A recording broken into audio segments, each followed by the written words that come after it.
welcome back to Inside the Pastor Study Podcast. My name is Pastor Jeremy. And I'm Pastor George. And we're back with you here on another Monday morning, ready to give you that inside look into what pastors tend to talk about when they're hanging out through the week. That's really the thrust of the podcast, why we exist, and why we just so enjoy this is because we have so many conversations that tend to happen one-on-one or in the office.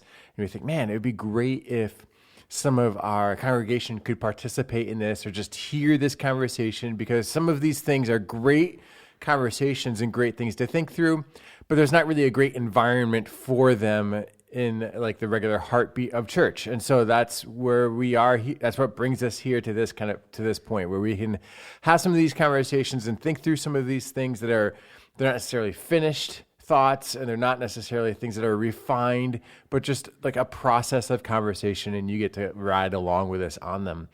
So we're glad you're here with us. Last week I feel like we were on hiatus. Yes. You were on vacation. I was on vacation, and a few of my podcasts that I regularly listen to were also on hiatus last week. It must have been the week. And so I found myself just listening to the radio because I ran out of content, and it was awful. So for those of you who are also in that same boat, I'm really sorry, but we're back now. It is that time of year. It's really our busy season, among so many other busy seasons in pastoral ministry. Yeah. But this is a crunch time for us, as you can imagine. Crazy busy, and I took a vacation week. I know. Yeah, it's crazy. So we will do our best to be here regularly through this time of year, but hey, you never know. So we'll try. We'll do our best to continue to bring new content weekly to you. I know that my vacation is coming up in mid-January. We'll figure that out. But so that's that. We're back though. We're here with you today, and I'm glad you've tuned in. You're listening in, that you've downloaded us and you're listening, and looking forward to a good conversation together today. We are continuing in our theological term of the week. The theological term of the week. And this theological term of the week is the term truth. Truth. All right. So talk to me about this word truth, because this is another one of those. Man, is this the case? Like these words that we're using to describe the character of God. This is where we've been so far with these terms. It seems like each one is progressively more broad.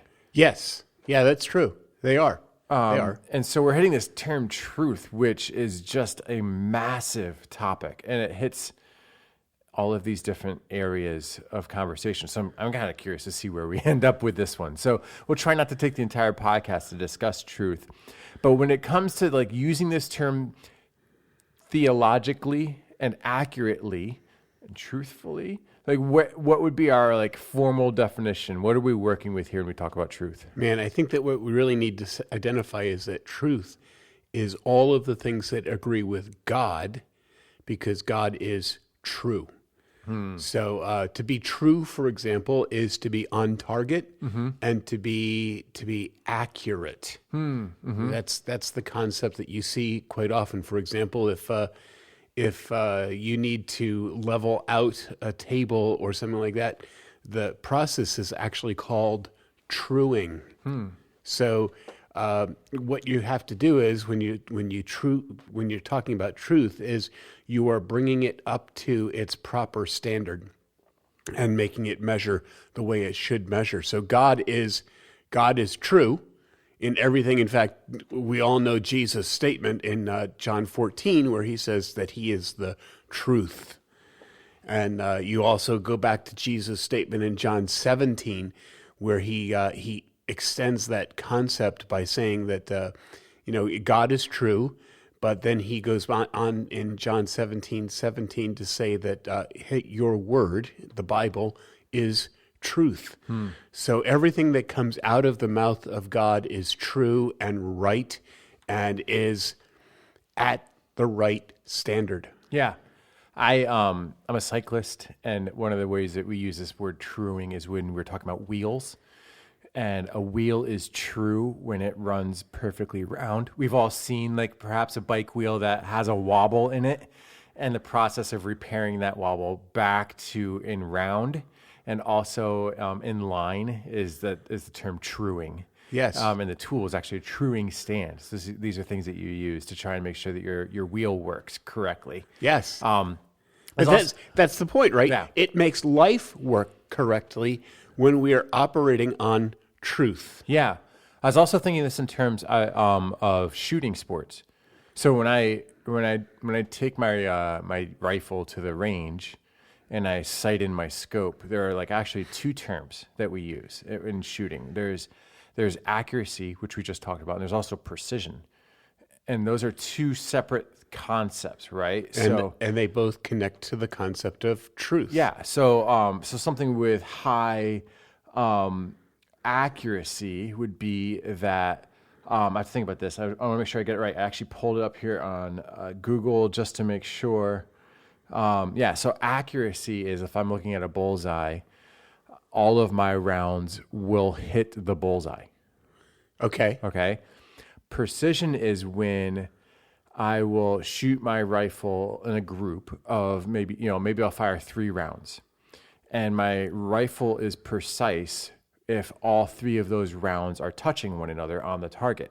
Yes. But they're not. Precision is not necessarily accuracy. So I could have all Right. 3 rounds touching each other, but be 3 or 4 inches off of the bullseye, and so then I would have high precision. The Yes. rifle is precise, Right. but it is not accurate because it's not hit the thing I'm aiming at. Exactly. Right. So truth would then be both, right? Like it is Accurate and precise. It is accurate and precise. It hits exactly what you're aiming at every single time.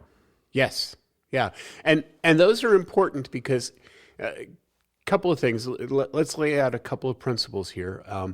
There isn't a difference between biblical truth and world truth. This is a key thought. Okay, this is significant. Okay, all truth is God's truth. Mm-hmm. So whether I'm talking about the words of Jesus or the actions of Jesus or 2 + 2 equals 4, I'm always talking about a singular concept called truth. Now, here's what we've done in contemporary culture. We have substituted precision for truth. So you don't have to be accurate, you just have to be precise to be true. Mm-hmm. So if that's the case, then an individual can change the bullseye, can say, I have my truth. Right, because I've acted consistently with my truth. This is the place that I'm hitting, and all of the things about my life touch one another. Therefore, I'm true. No, you're precise, but you're not accurate. You're missing the target. Right. And therein lies the issue with so much that we call truth. It's precise. It meets a standard. And the world has their own standard. We've talked about that when we talked about goodness. They have their own definition of morality. They have their own, which is the philosophical study of what is good. Right. That's ethics. And so I'm looking for moral. I'm looking for what is good. Now we're talking about what is true. And that concept has to be more than just it's precise. It fits my moral standard. It identifies what I call good. Now I'm going to move it to, but is that the right target? Right. So the issue that the world does is they shoot their 3 rounds in a direction, and once they find a spot where they're all touching, then they draw the bullseye around it. Exactly. Yes, there you go. Yeah. Exactly. Now, there's a Christian side to that. Yeah. Right? Because we aim for accuracy, but not for precision. So we may have an area in our life that falls outside of the bullseye. All of us, as a matter of fact, have areas of life that fall out of the bullseye. And rather than saying I'm precise because I'm within 6 inches of my other targets, we say I'm accurate because I'm at least near the bullseye. I've hit the bullseye several points in life, therefore Yes. I am an accurate Christian. 2 out of 3. Yes, I have that flyer. I have that one thing in life that's way off target, but you'll have that. Exactly. And there's the Christian excuse. Yeah. For our lack of truth. Because truth has to be both accurate and precise. Oh, man, I love this analogy. I'm going to keep it. Yeah. Yeah. Yeah, it's worth. Yeah, write it down. Yeah. See, sometimes this, like I said in the intro, sometimes these things just kind of happen in process, and that was, I love that. Exactly. Yeah. So when I talk about God, yeah. all right, when I talk about God, I'm talking about. So there's this story. Since we're going to use this shooting method, this shooting thing, I don't know if you know this or not, but George Patton, General George Patton, was an Olympic gold medalist. Right, decathlon, right? Or pentathlon? Pentathlon. Yes. But also in multiple shooting sports. He actually had gold medals in shooting. And one time he won a silver medal. And this is pretty crazy. He won a silver medal because it looked like he only hit the target once. And Patton actually argued that he had hit the target 5 times, but that all of his shots went through the same hole on the target. Mm-hmm. And knowing how accurate he was in other places and precise he was in his shooting, it's very likely that Patton was right, that he not only hit the target dead center, but he hit the target dead center 5 times and so cleanly that one could not discern more than one shot going through the paper. Yeah, entirely possible. I have a rifle that's very precise, though I am not necessarily accurate. Right, I'm not as good as the rifle is, but I'll have that. At a certain range, I can fire, and I'll have I know where the round went, and I will go to the paper and see that it's missing, and you can kind of see the paper nicked a little bit. That's not quite right. Like, oh, okay, same hole. That's slightly great. out of round. Yeah. Same hole. Yeah. So what I have with God is that God is always accurate and precise. So in considering truth, God's assessment, for example, of us as human beings when he calls us sinners, he's accurate. He actually hits the target on us, but he hits the target on us every single time. He's precise in what he says. God's truth, the concept of truth, that God says this is how the world functions and how the world, it's always accurate, it's always true, because God is always accurate, he's always true, because we go back to those 3 mutable characteristics. He's infinite, eternal, and unchangeable. So his concept of truth will never change. Right. It's always accurate. It's always precise. He's never going to say, oh, that target doesn't work anymore. I'm going to go someplace else, which is one of the issues that we have with a lot of contemporary theology and a lot of contemporary morality is that we have a tendency to say, the target's changed. We're no longer arguing the idea of we introduce cultural things. So automatically we say, cultural depth, concepts in our thinking add depth, perhaps, to the target. You hit the target, but you missed it because there's this depth issue involved in the target. Yeah.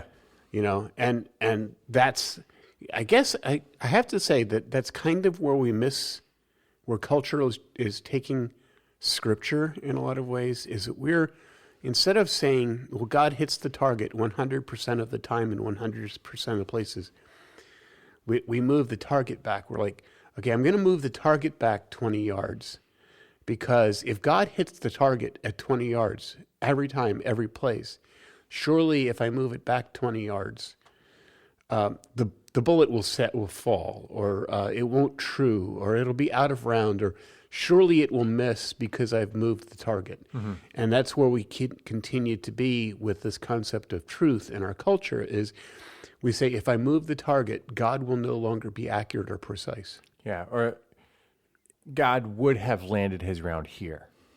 Yes. Right? Yes. That's the thing. We'll make presumptions. I think if Jesus were here today, is how we usually start that sentence. That's exactly how we start it. Right? And then we will say something that conflicts with something in Scripture. Right. That's the pattern. Right. Of modern theology, of progressive theology. If Jesus were here today, he would, and we'll say something that doesn't line up with another part of Scripture. Right. It's out of true. It's not accurate. It's not precise. It is something that we're doing to manipulate a situation because we either feel for a person, which is a good thing, but it's just not a true thing. Right. Or we are intimidated by a concept and culture that we want to try and skirt around. And those are the kind of things that we do. Like, so we might be embarrassed by a topic or a passage of scripture, or we will know a person face to face who is living a life that is out of true. And because we love this person and we love Jesus, we will change the target so that that person is not hurt or offended or leave. Right. And that's not acting So we with lose truth. accuracy. That's not, it's, and you see passages of scripture where this is the conversation. 1 Corinthians talks about this with Paul. Paul talks about this in 1 Corinthians, right? Like there is somebody in the congregation who is living out of true.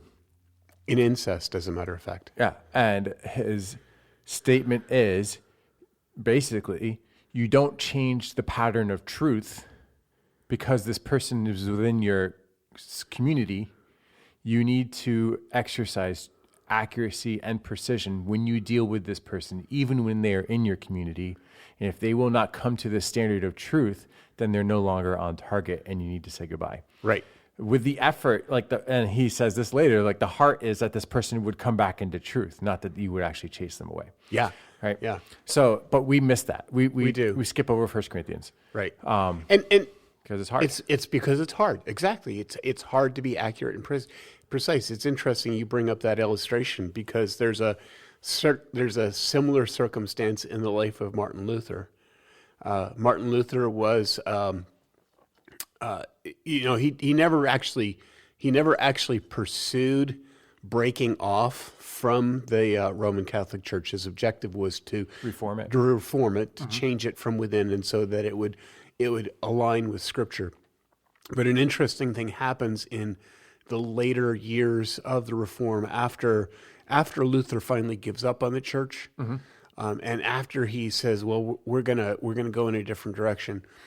In that process, there are certain German princes who follow him. Those of you who don't know history, Germany actually isn't aligned as a single country until about 1870, 1875. So 200 years prior to that, you have a bunch of little princes and little kingdoms. And Luther has several of those kingdoms and princes that follow him. And there are others that don't. And there's war, and there's kind of all kinds of issues. And there's lots of wars of religion that go for about 100 years. In the process of that, there is one German prince, very important. His name is Philip of Hesse. That's Hesse. Some of you know not the trucks, not the green trucks. Not right, exactly. Time of year. Yeah. And you think of Hessians. The Hessians that fought for King George here in the colonies during the Revolutionary War. They were actually from Hesse, where Philip was the prince 200 years before that moment. Right. Philip had married a woman before his divorce was final to his first wife. At that point, Philip is a bigamist. He has 2 wives. And at that point, the Roman Catholic duchies and the Pope point at Luther and say, "Look what you've done. You have, as a follower and as a Lutheran, this bigamist." And nobody agreed with bigamy. But Luther moves the target because he's politically motivated rather than being spiritually motivated. He couldn't say to Philip, "No, Philip, you're wrong. We're going to have to excommunicate you until you get this right." Instead of doing that, Luther actually writes an essay in support of the concept of bigamy, which is not Luther's finest moment. No, he Not has by a any couple of means. those. Yeah, he does. And there are other issues. I mean, Henry VIII gets divorces, but at the same time, he makes sure that the Anglican Church has written into its concept that divorce is evil and is a cause of excommunication for everybody but Henry VIII. Yeah. So you have those things that aren't true. And I think that one of the characteristics that need to be part of our lives as Christians is we need to come back to that same standard. There are lots of questions. There are lots of issues. There are lots of interpretive things. But one of the things that we need to identify is that God is always true. He has one standard. He's accurate in his standard, and he's precise in what he does with his standard. And as Christians, the thing that needs to motivate us is, what is God's standard? What does God say is true? Right. And that affects everything, right? Science, we have a lot of scientific information out there. And we as Christians need to love scientific study. Yeah. But one of the things that we need to do with scientific study is we need to prove what is true. So a lot of times we need to take truth and we need to say, okay, how does this stand up in what we see in the world? But we don't throw out the truth. We don't say, well, this can't be true, so therefore we're going to argue in a different way. That's one of the things that I love about the Institute, ICR, Institute of Creation Research, is that they do great scientific study, really good scientific study. But in the process of doing their great scientific study, they don't throw out what God says. They say, all right, if this is God's word, then... Right, this is our basis for truth. If this is our basis for truth... This is the target paper. Okay, so my answer has to match. It has to come up to that standard. I have to find truth here. Yeah. Which means if I'm outside of the truth, then I'm missing something. Right. Right? There's data I'm missing, information I'm missing. Yep. Yeah. Another area of that is archaeology. There's an interesting fellow. He's not a believer. His name is David Roll. He interestingly enough is an Egyptologist, and he looked at the standard of Egyptology, the basic Egyptian history, and then he held it up to biblical history, and he says, these don't agree. And for years, there have been great Christian Bible archaeologists who have said, well, this is as close as we can get to the biblical archaeology, but we believe that we're both true. Yeah. Which doesn't work because you've got two standards of truth there. So Roll, who's an unbeliever, begins with the idea that says, well, we have this history. It's still a primary source document. And it's a primary source document. We must be doing something wrong with Egyptology. And he's actually developed an Egyptology that correlates very, very well with biblical history.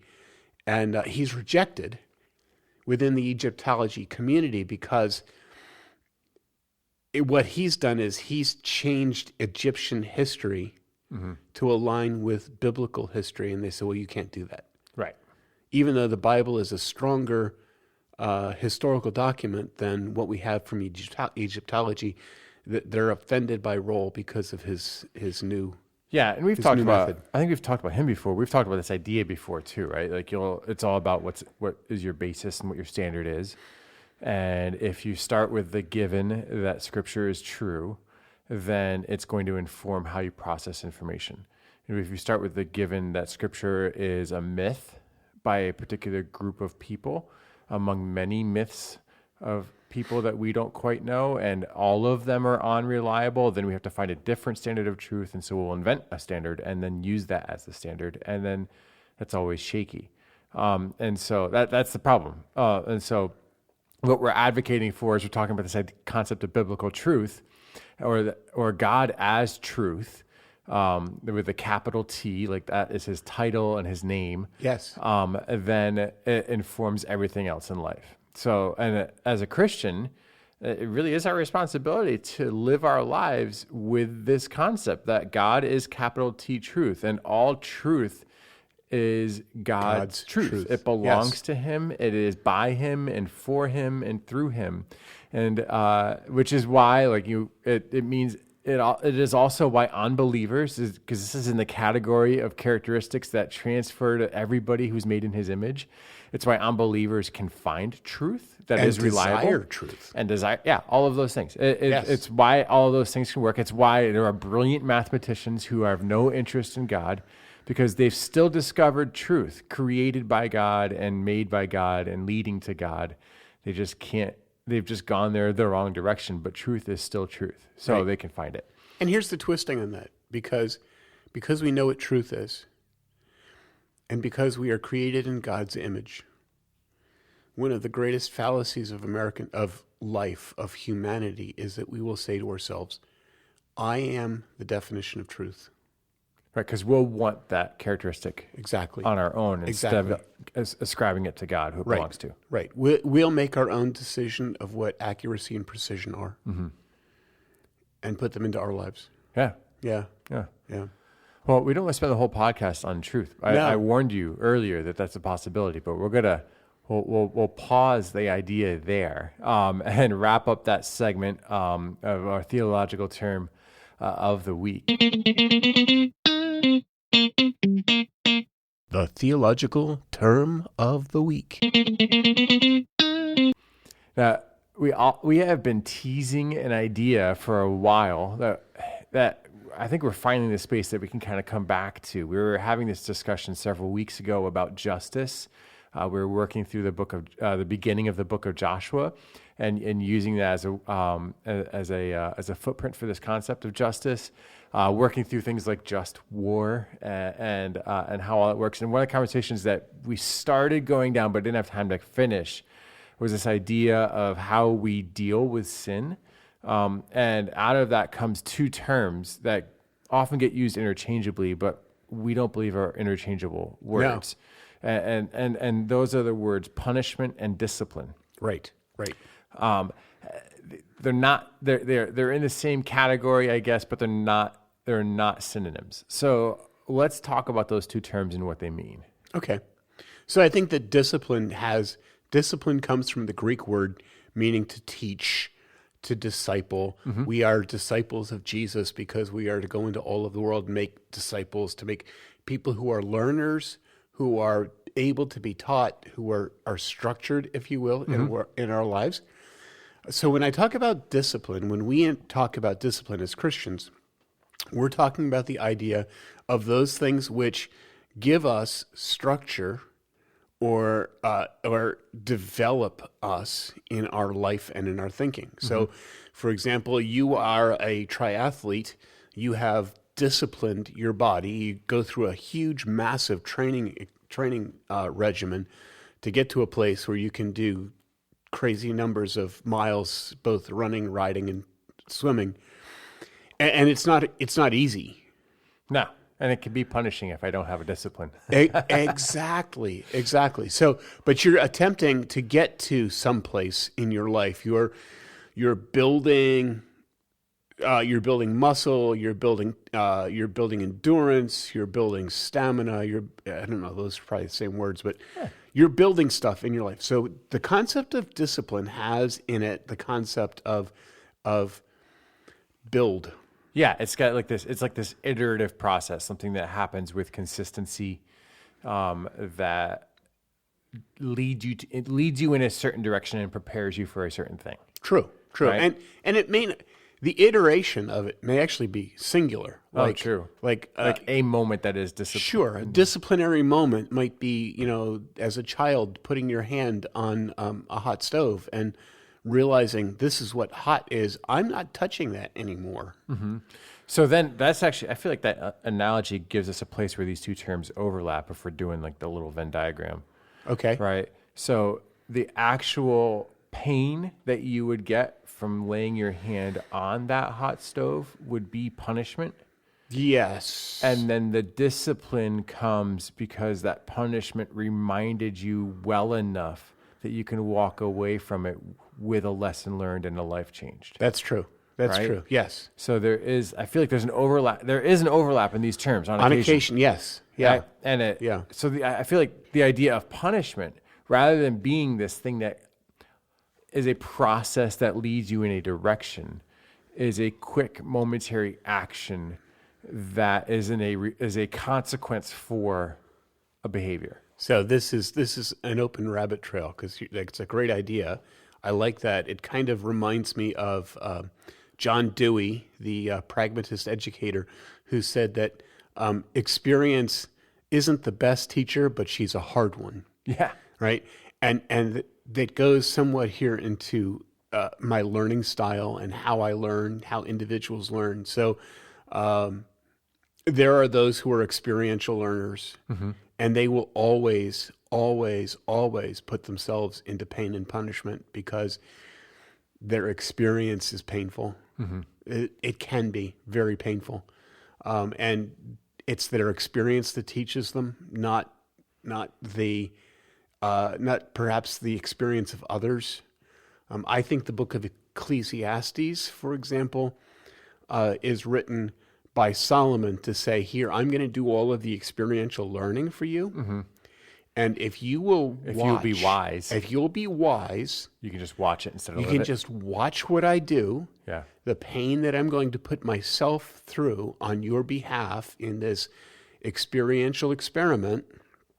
And then you can read this book and say, oh, so having 1,000 wives isn't going to make me happy.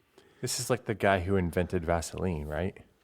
Like, you've heard this story? No, tell me this. Yeah. So he discovers this use for this petroleum product, and medicine at the time doesn't believe that you can just slather this thing on you and you'll be fine.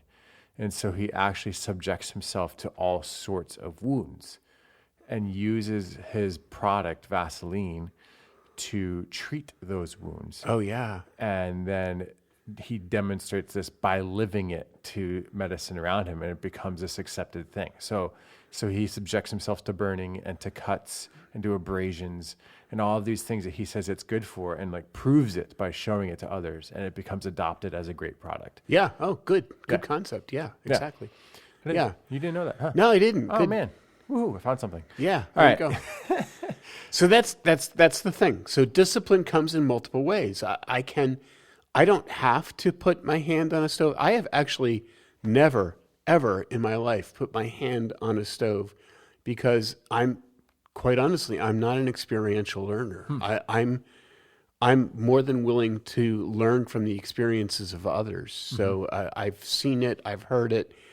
Maybe it's the kind of thing where actually I'm an auditory learner.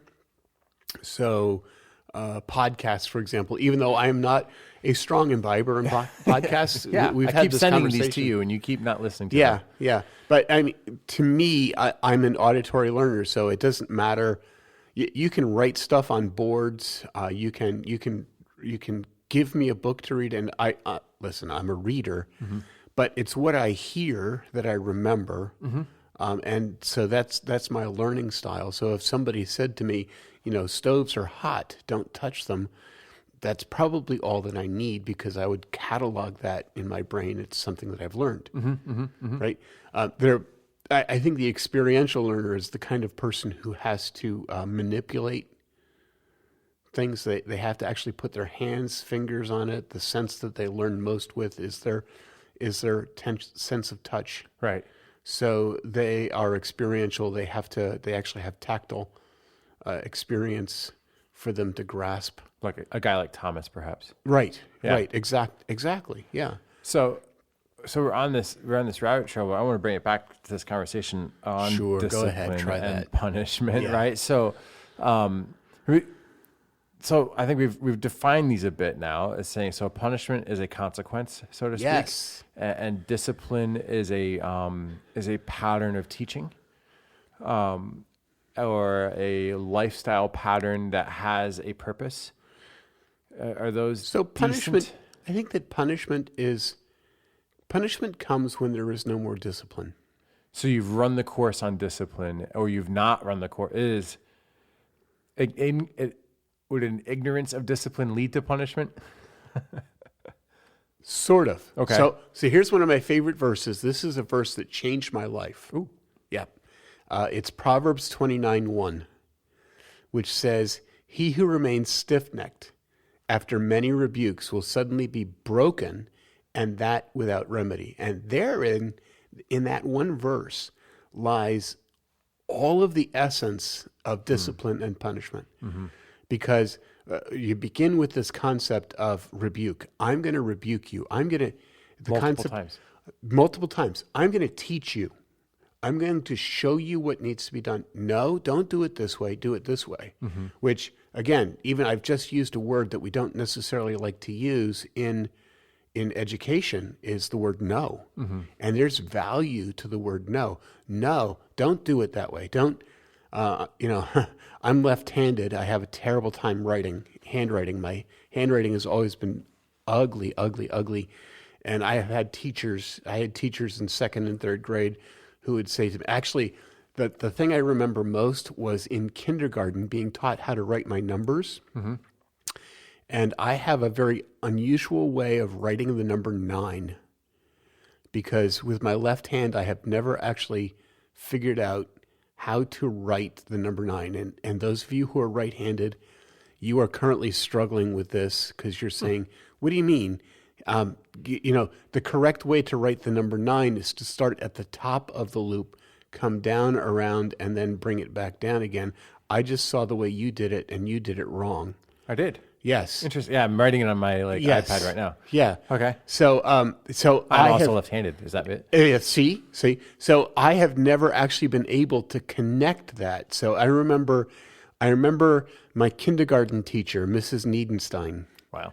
Who constantly, no, George, no, start at the top.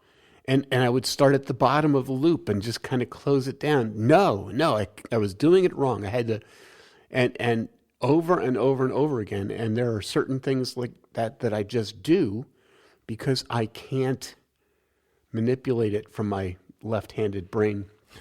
Okay. And so the rebuke is no, don't do it that way. And we tend to not get to rebuke. We tend to go to correct. There's another word from 2 Timothy 3:16, which of course it deals with that whole concept of truth that we were talking about just a few minutes ago. And we like to correct. We like to tell people, this is the way to do it. Not, no, don't do it that way. God says that there's this moment of discipline where we hear no. Where we hear, no, don't do that. No, go a different direction. No, stop. Those are all disciplinary words. Those are words of rebuke. Okay? So Proverbs 29:1 says, the person who remains stiff-necked after many, many times of being told no, God says he then punishes him. He will suddenly be broken, and that without remedy. And I think that the difference between discipline and punishment is that discipline has a desire to make us better. Remedy is, and punishment is without remedy. It's final. There's a finality to it. Okay. So I think about this analogy in terms of like the family relationship. We had a different order in this in we're going to change the order now? This is how this always works, right? We have an idea. There's a way that seems right to a man. I read this article before I had kids that has been, we'll call it almost foundational in my parenting style. Not quite, but it was one of those analogies that was just so incredibly helpful to me that I've taken that in, and it's part of the way that I discipline my kids. And it's been advice I've given to other parents as I've worked through ministry. This article, I don't even know who wrote it anymore. I'm not even sure I could find it. But the internet's powerful. You might be able to find it by the time we're done describing it. But the writer of the article talked about how they employed something that they had started calling video game parenting. And when I first heard that, I thought, this is something I can get behind. I like video games. You just sit the kid in front of a game and, let it parent them, right? No, so that is not at all. But when I first saw the title, I thought that's where they were going. So the idea was this, like when I grew up playing video games, it was like early in the video game world, right? Like we had an Atari when I was really little, and I remember getting the original Nintendo for Christmas. Yes. And I would sit there and play Mario like for countless hours. right? That theme song is burned into my memory. Yes. And one of the things that this person was talking about, he actually referenced Mario, and here's how this thing works. This idea of video game parenting, punishment, discipline, the whole thing. If you make an error in Mario, what happens? You die. Immediately. Yes. Right? It's immediate consequence for an error. Yes. Every time. Yes. Mario, right? If you hit the mushroom and you're big, or you got the cool, you can throw fireballs or whatever, and you run into one of those little turtle shells, right away you've shrunk. Immediate, there's no waffling over it. There's no, are you sure you're going to run into this mushroom? Are you sure that you want to, don't you want to try something else? No, it's immediate punishment for doing something incorrect. And then you do it, or it's immediate death if you're little Mario, right? Boom, yeah. Done. You've lost a life. So the idea is this is the concept. This is how the game works. You know how the game works. You figure it out pretty quickly because you are immediately punished when you do something wrong. And it's always immediate. But then what you get after that is a second life, right? Yes. And you get to start over and you get to try again. And you get these lives. So I think Mario, you started with 3 lives, right? And so okay, I know by last time, because of the punishment I ran into for touching that little moving around turtle dude, that I don't want to actually run into those little turtle dudes. So now I will do my best to avoid them. So now I am working out of a refined discipline. And now as I'm playing the video game, I am learning from that moment of punishment and acting with a more discipline. And I'm trying to avoid these problems. But at some point, if I make enough mistakes, I run into an ultimate punishment where the game's over. Yeah, yeah. All right, so the idea that the writer was getting at here with parenting is that there are moments in which we should, as parents, decisively act. Yes. Right? Not to string out little Johnny and be like, don't do that. I told you not to do that. Please don't do that. Please stop. Please don't do it anymore. Please, please don't. Please, please let me bargain with you. I will give you candy. Please stop. It's instant. This is wrong. I said it's wrong. Boom. You are now punished. This is a instant moment of punishment. Boom. But what's beautiful about this idea is it's quick and you quickly start over. Yes. Right? Yes. It's not a punishment that lasts. It's not something that all right, little Johnny, I gave you 15 chances. So now you're going to be, now I'm going to take away your Nintendo for 3 weeks. It's instant. This is wrong. I said it was wrong. You violated what I said was wrong. Boom. This is your immediate punishment. Let's start over. I love you. Yes. Here's a chance to go again. Right. And so that's kind of this thing that we've tried to integrate into our parenting is this idea of not bargaining with my kids, not to be over and over and over again, please listen, please, please, please listen. We'll say something, and if it's ignored, I will say it again. And if it's ignored again, then it's immediate punishment. That doesn't last. But it gives my kids a chance now to start over and try again and live correctly. So let me add to this, because I like this analogy. I do. I love it. Yeah. Have you ever watched a little kid play Mario? Somebody who's let's say 3 years old and has just learned how to hit the X button. Okay. Right. So they know how to move. Uh-huh. But they know how to move in one level. They don't really know the game. Right. They just have figured a little bit of it out. Yeah. Yeah. But they want to play the game. Because they see their big brother playing it, they want to play it. And it is terribly frustrating because they just basically are holding the controller and standing there, and the turtles come up and hit them, and boom, and they're dead. Mm-hmm. And boom, they're dead. And boom, they're dead. And now they're game over. And they're like, I want to play it again. And you know what the next thing is? They stand there and they get hit by turtles until three turtles later they're dead. Mm-hmm. It's you look at that and you get frustrated with it, and they get frustrated with the game. It's kind of I don't want to play the game anymore. Right. What they need, a couple of things that they need. One of them is they need somebody to show them how to jump. Mm-hmm.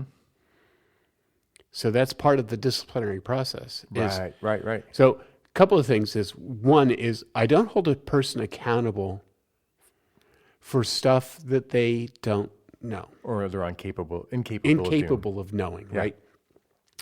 But then I teach them to jump. Part of the disciplinary process, and here's what a lot of parents miss with their kids, right? They go to penalty rather than going to discipline. The difference is that with discipline is something has to be taught. You can't just let little Johnny get killed every single time. That frustrates him. Paul specifically says, parents, in that whole context of children obey your parents, he also says, don't exasperate them. Yeah. You know how you exasperate your child? By never giving them the standard? You fail to teach them how to be good. You fail to teach them how to do right. It's not exasperating them by punishing them or disciplining them over and over and over again. It's disciplining them without giving them the right answer. So so you've got to teach your child how to jump. Yeah. Right? So let me take it to a different game, because this is something that kind of has semi-annoyed me. Ooh, fun. We, as a matter of fact, Thanksgiving weekend, we as a family celebrated Christmas because we actually had the whole family together. And one of the things we did was we went bowling with our children. Oh, I missed this. This looked fun. Yeah. So we all went bowling with our children. And we're in New England, so that means for those of you who are anywhere else in the country, we use softball-sized bowling balls with pins that are very, very thin. Yeah. It's called candle pin bowling, and it's very, very different from the rest of the world. But it's more like bocce, actually. It's like about the size of a bocce ball. Yeah. So we went bowling, and we went bowling at a place that had bumpers. And for those of you who haven't been bowling for a while or don't have kids, bumpers are basically big things that fill the gutters, so you can't roll a gutter ball. You can't get zero. Well, you can. I found this out. Yeah, it's possible still. It is possible. Yeah, it takes some work. It's possible. It takes some work, but you can get a gutter ball. Yeah. But you can't. The ball doesn't roll 10 feet down the lane and then fall into the gutter and you're done. Now, I understand that's very frustrating to children. My problem is, am I really teaching them how to play the game if they never have the consequence of failure? Right. And this, I think, to roll with this analogy, it depends on who that child is with and who that child is, right? So if you're there with a child and you're actively teaching them to avoid that bumper, even though it's there as a safety net, and you're teaching them the right way to do things, and then you eventually take the bumper away now that they know, great teaching tool. Exactly. It's like teaching my kids, right? There are a lot of ways now to teach a kid to ride a bike. And I think one of the better ones is to use these balance bikes. But I went old school with my kids and I had training wheels. And for a while, that training wheel is helpful, right? Because it kind of keeps them from falling over. It's still possible to fall over, which we experienced a lot with our girls. But they're there for a time. But as a person who loves bikes and wants my kids to love bikes, I didn't just leave them on there, and I didn't leave them without instruction. I still had to go in there and teach them how to ride. And I used those guardrails of training wheels for a bit until we found the right moment to remove them and still act as that same sort of shepherd through that moment as we taught them to finally ride their bikes without the training wheels so that they could experience the true joy of riding a bike. Yes. Right? So this is a place where we mess up again as parents, is we think, well, the bumpers will teach my kid. Right. And they don't. And like eventually your kids will just figure out how to play the game with the bumpers in place. I was actually watching that. I was thinking to myself, it and intentionally bounce it off of those things a dozen times. Bam. Because it's a different game. Yes. And then they will at some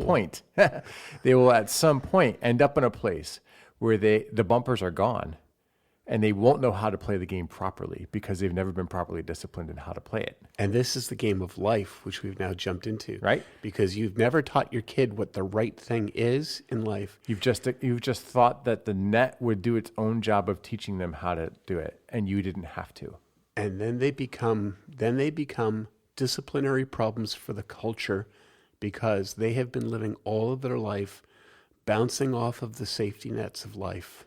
And then they get disciplined and they scream and they cry. And we as parents scream and cry because our child was ensnared by our own fault. Yeah. Yeah. Yeah. Yeah.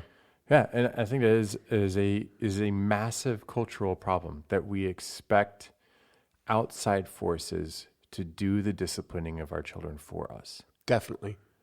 And then they ultimately end up just being punished throughout life. Yeah. And the problem with punishment, this is a huge issue. And there's a lot of places you can take this conversation, but I think another big problem in our culture is prolonged punishment when it should be something that is momentary. Yes. Yeah. And we set our, in this parenting conversation, we set our kids up for prolonged punishment when we don't discipline them well or train them well. Yeah.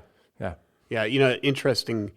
I saw that many years ago with Martha Stewart. For those of you who are just, maybe you're not as old as I am, you just think of Martha Stewart as just some kind of television personality. I just think of her as Jailbird Martha. That's exactly it. Because 25 years ago, she was ensnared because, again, I actually think that there's some wrong here in the way she was disciplined. Okay, she was ensnared in an insider trading issue. Somebody communicated to her information about what a stock was going to do, and she sold it, and everybody said, oh, look, she was using insider information. So she made money on it. She was found guilty, and she had to pay back the money, and she had to pay back some additional money, and then she had to spend several months in a jail. All right. I think that the jail was superfluous. And here's an Old Testament concept that's very clear. If from the book of Leviticus, Deuteronomy, it says if I accidentally maim my neighbor's cow, I owe him 3 cows. Because I accidentally maimed his cow. So it's penalty. Plus interest. Plus interest. And that's a discipline. Because you know how that's a discipline? If I know that I'm going to have to pay my neighbor 3 cows for the 1 cow that I destroy, I'm going to treat him with care. So I'm going to treat his cow with care. Exactly. Yeah. Exactly. If I do it willfully, I actually have to pay back 7 times. Right. Yeah. There are differing standards based on whether it's accidental or intentional. Right. But nobody goes to jail. They face a civil penalty. They pay the individual for the pain that they've brought about. Now here's where things get a little hokey here in the United States, because we have an issue with this, and I think that it's an issue that we just haven't clarified in our minds. Let's say in Old Testament Israel, I accidentally maimed my neighbor's cow, and now I owe him 3 cows, but I don't have 3 cows. I have a responsibility to still pay for 3 cows.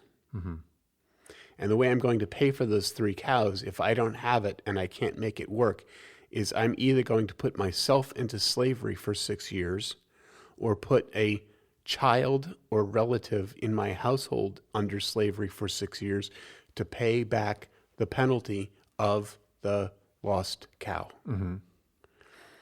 We don't enslave for property damage. I think that would be an excellent discipline rather than a punishment. Did you just advocate for slavery? I did. Wow. And you know what? I've actually checked the 15th Amendment. And the 15th Amendment very specifically identifies that slavery is not illegal in the United States for the punishment of crime.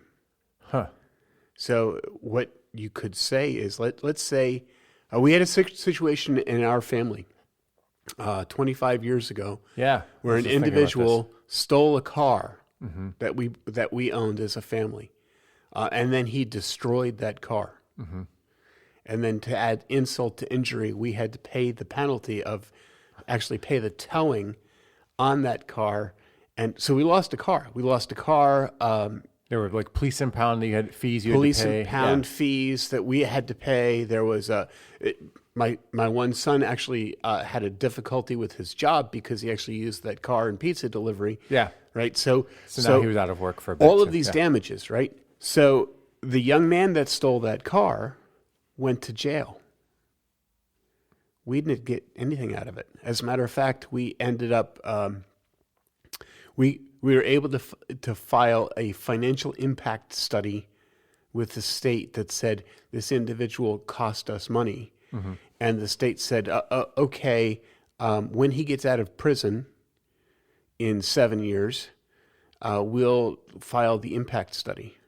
So 7 years later, they filed the impact study, and they sent us a letter that basically said that they had filed the impact study, and he had filed for the person who stole the car filed for bankruptcy. Therefore, we no longer had any claim on our vehicle or our lost work or anything like that. So here's how I see that changing. Mm-hmm. Rather than sending this young man to jail, I make him mow my lawn for 6 years. Or something, yeah. Or something. We figure out what the cost of the vehicle would be. Cost of the vehicle, that out over, In fact, I'm going to penalize him as part of the discipline. Yeah. I'm not going to just have him pay me $3,000 for the car. He owes me $10,000 worth of work. Mm-hmm. Over the next 6 years, he's going to pay me $10,000 one way or another. I'm either going to garnish his wages, or I'm going to have him come and work at my house, which here's the benefit of that, right? Let's say he has to come and mow my lawn for the next 6 years. Mm-hmm. For the next 6 years, this young man is now in my face every single day, and he's, yes, facing the penalty of what he's doing because he has to face us as individuals. But it also causes us as individuals to interact with him mm-hmm. and converse with him and enable him to know that he's injured. He's done more than stolen a car. He's injured a family. Mm-hmm. He's affected people's lives. And he gets disciplined in the reality that there's more to life than him. This is I'm in this world now, and you all listening to this are going to get these references until I finish watching it, because we're watching Seinfeld and we're like 6 seasons in. So don't worry, we're getting there, and I will be through with the Seinfeld episode references eventually. But this is, if you watch, like, I think it's like season 4 where Jerry and George are hired by NBC to write a pilot. So it's like the idea between, it's like the story behind the actual show, and they write it into the show. But they decide on did you remember watching this? Do you remember what the pilot was about? Nothing. Yes, but you have to write some kind of story about nothing. And so the nothing story was that somebody had run into Jerry and they couldn't afford to repay him. And so the judge sentenced this man to be his butler. Oh, neat. Yeah. So it's this idea. Yes. Yes. So that was the idea in this pilot. In the Seinfeld episode, was that this man had to be Jerry's butler until he had his services were exhausted, and he had paid for the cost of destroying his vehicle. So there you go. This exists outside of your brain. Or maybe you got it because you watched Seinfeld 25 years ago and it just sunk in there. It's an interesting thought. So, but man, I think as an American justice system, we couldn't touch that because of the word. You'd have to find some other word to use. Yes, we would. Exactly. But it would be, I think one of the benefits would be you would have fewer people in prison. Yes. Which lowers the cost of prison. Because why? Okay, so let's say that car thief has violated the community standard. Mm-hmm. Yes. Mm-hmm. But he's actually violated the community standard with a very specific individual. He needs to make that right. And if in the making of that right, he is no longer a burden on the culture, on the society to pay for his damages by keeping him incarcerated, isn't he also learning and benefiting within the culture because he's coming alongside of somebody that he's aired and making it right? I just think that it's a positive all around. Interesting. I think that was an effort to do that, by the way, in the American penal system I mean, we joke about this, but most license plates are made in prisons. Yeah. Right. That was an effort to give. People in jails and penitentiaries something to do that was good. It was the concept from Ephesians 4: "Let him who stole steal no more. Instead, let him labor with his hands that which is that which is good, that he might give to the needs of others." That's the disciplinary structure that I think you see in that. You teach an individual to do stuff. Today, I have a brother that was a chaplain in the federal penitentiary system. So they try to keep these people active, but it's not necessarily benefiting anyone. They do a lot of bodybuilding. They do a lot of sports, but there's not a lot of, hey, we're going to take you guys out.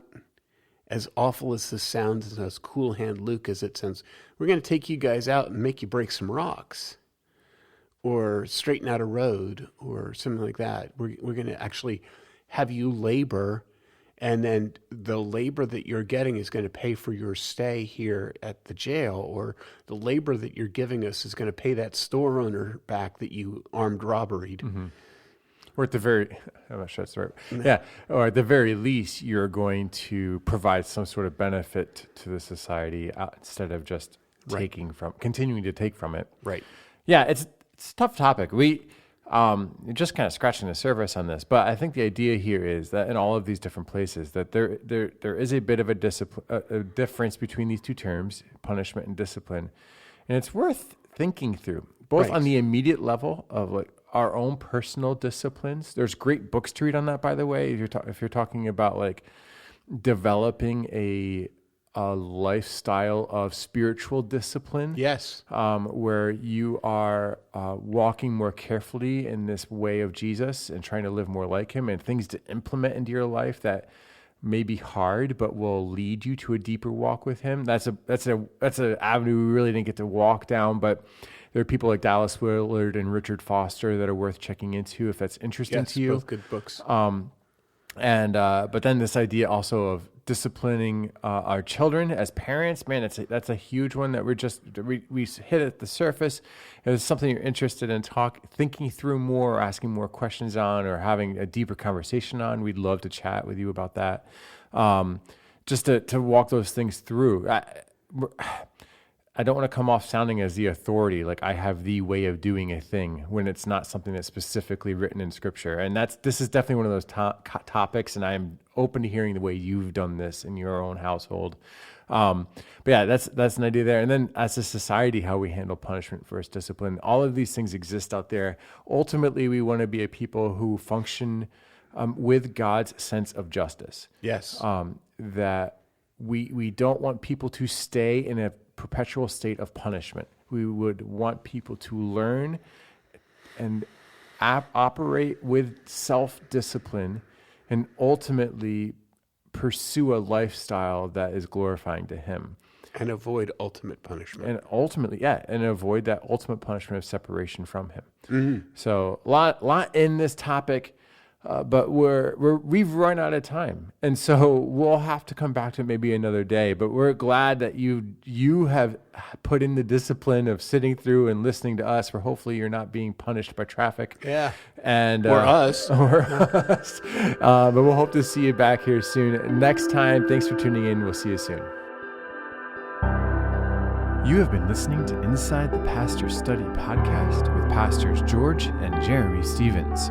Artwork by Caitlin Gallagher, music by Sam Demetrius, and engineering help from Ashley Gallagher. To find out more about us, head to marshcorner.com.